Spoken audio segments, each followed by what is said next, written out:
Selamat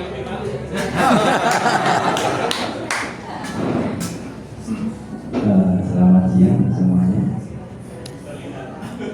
Sebelum saya mulai, saya ingin kembali mengucapkan untuk Mas Dwi dan Mbak Elis semoga berbahagia sampai akhir masa.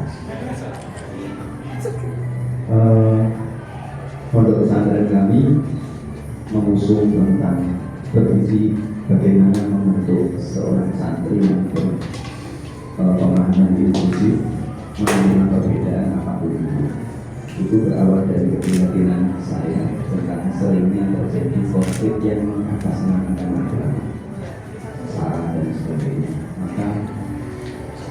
Maka bisa dilanjut. Ada beberapa kegiatan yang kami lakukan, beberapa selain beberapa kunjungan. Yang pertama, ini kunjungan itu bisa kami yang berkunjung atau bisa kami yang menerima kunjungan. Beberapa kali kami ini merupakan kegiatan yang rutin yang tahun mengajak santri untuk berkunjung ke komunitas dan pengaruh agama yang berbeda dan terlibat dengan saudara-saudara kita.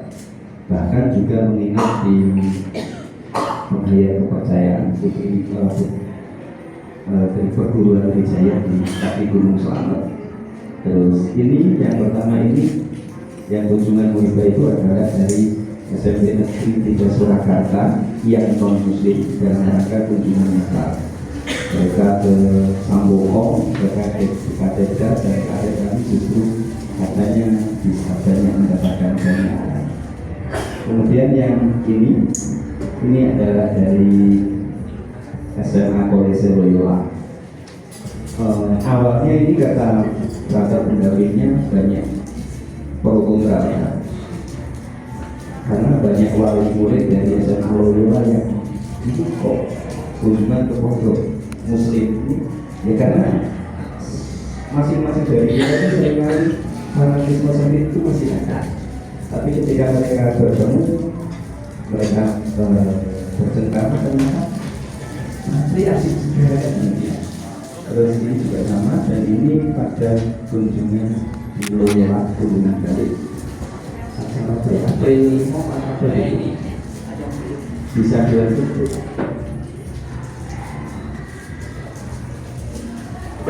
Nah, yang ini adalah kunjungan para pastor Jesuit dari 12 negara Asia Pasifik dari macam-macam dan kemudian menjadi di sekolah. Nah, ini dalam rangka membangun belajar, saling berdiskusi, berdialog dan ini adalah dari JRS Asia Pasifik Jesuit dan Jadis Asia Pasifik. Nah ini mungkin September nanti kami akan berkolaborasi tentang merespon perubahan iklim dan isu-isu lingkungan didampingi oleh LPDPN atau Sultan Agung. Jadi relasi antar agama tidak lagi sebatas kepada kegiatan-kegiatan agama yang berbeda atau kegiatan keagamaan, tetapi isu yang kita garap adalah isu yang menjadi keprihatinan bersama, yaitu pemanasan global, terus perubahan iklim dan tentunya karena lokasi kami itu berada di daerah cekungan yang tiap tahun selalu banjir dan banjir itu bisa bertahan sampai berbulan-bulan. Maka proyek ini rencananya akan menjadi pilot project bagaimana sebuah lembaga keagamaan menjadi harapannya menjadi pionir dalam rangka merespon isu perubahan. Monggo dilanjut. Nah ini pengambilan perdana santri waktu di SMA Loyola. Waktu itu juga pernah di Polda dalam rangka jumlah dan pertama kali saya berjumpa dalam sebuah kegiatan dengan Pak Har itu di Burdianto. Waktu itu sembahyang arwah Cijili ya.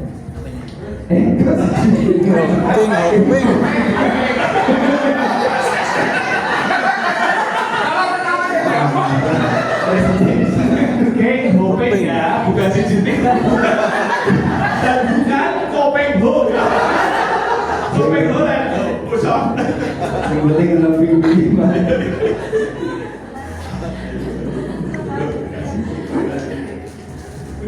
Oke, terus. Iya nanti. Bisa tidak? Nah,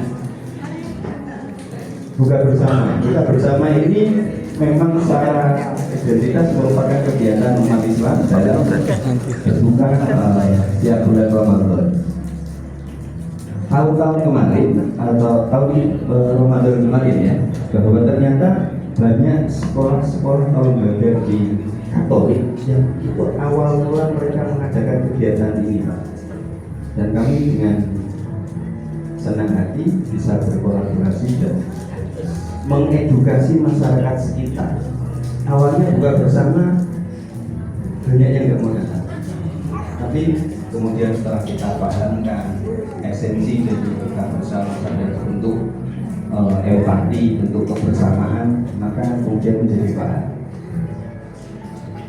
Ini adalah kegiatan bersama Rotary Club, bukan Bumas, Bojong. Bima Sena. Oh iya. Itu tulisannya Mas. Oh. Saya pas presidennya.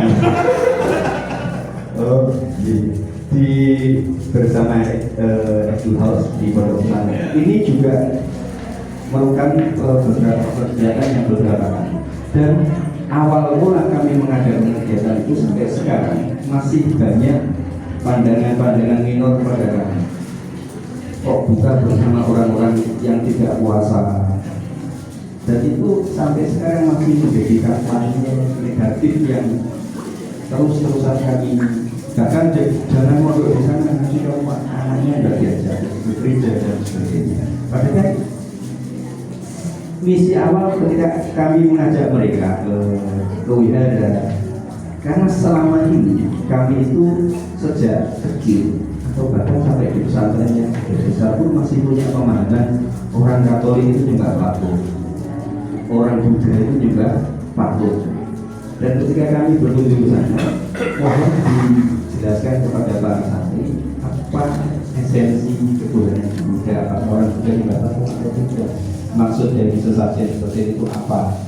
Artinya mereka itu belajar secara langsung, bukan kata seorang ustaz dan kata seorang kiai.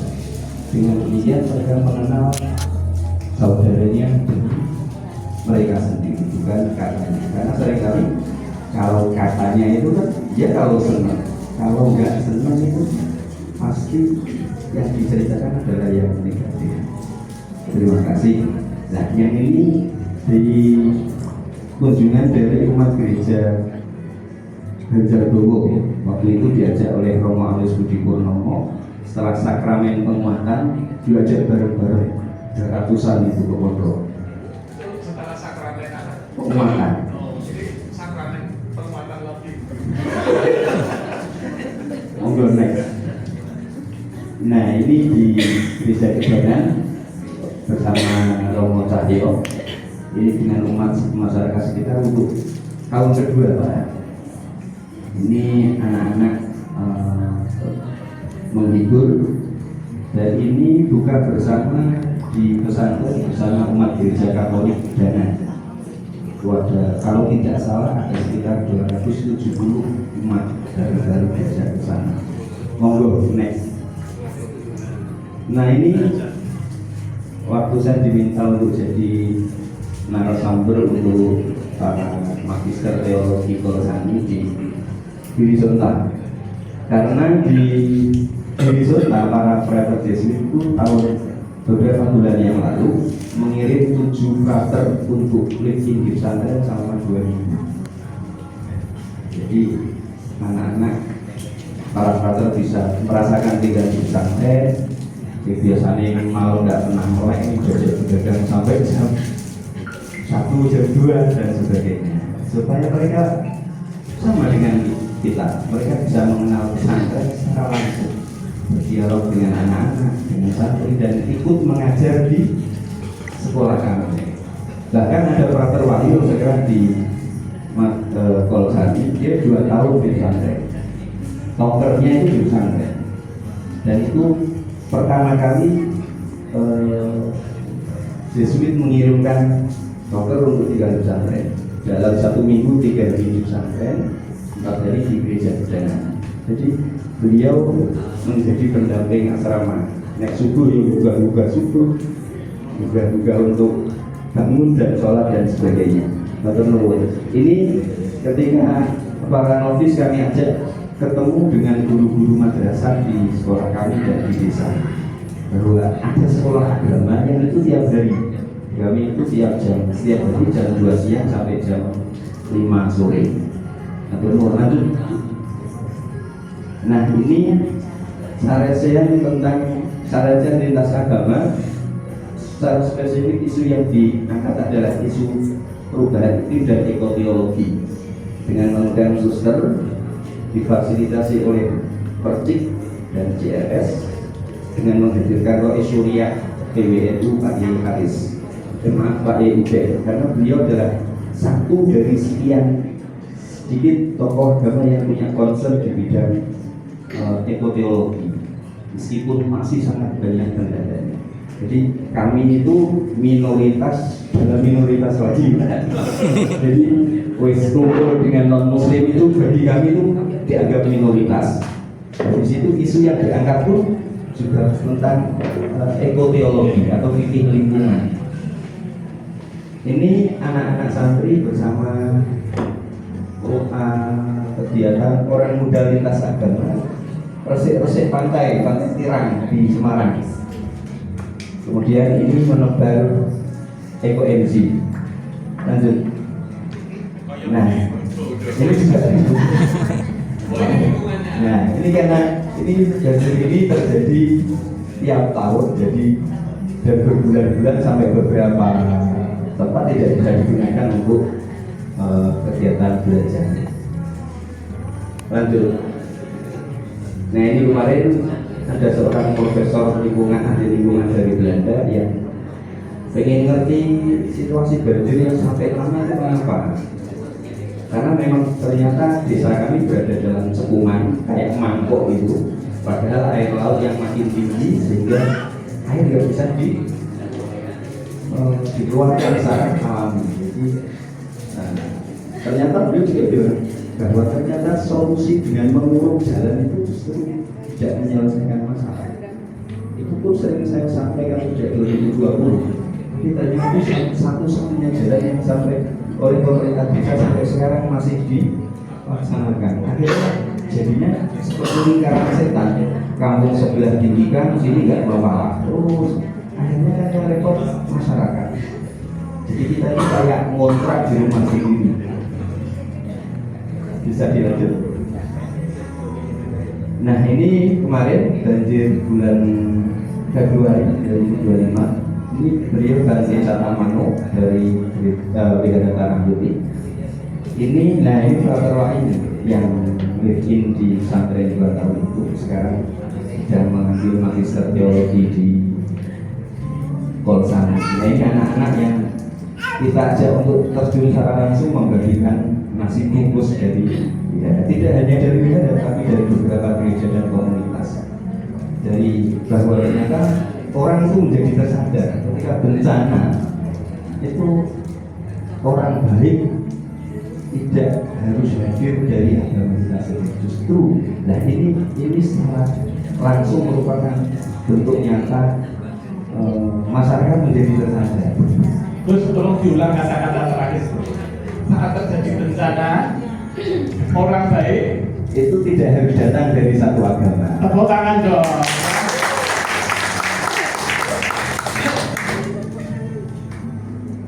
Lanjut.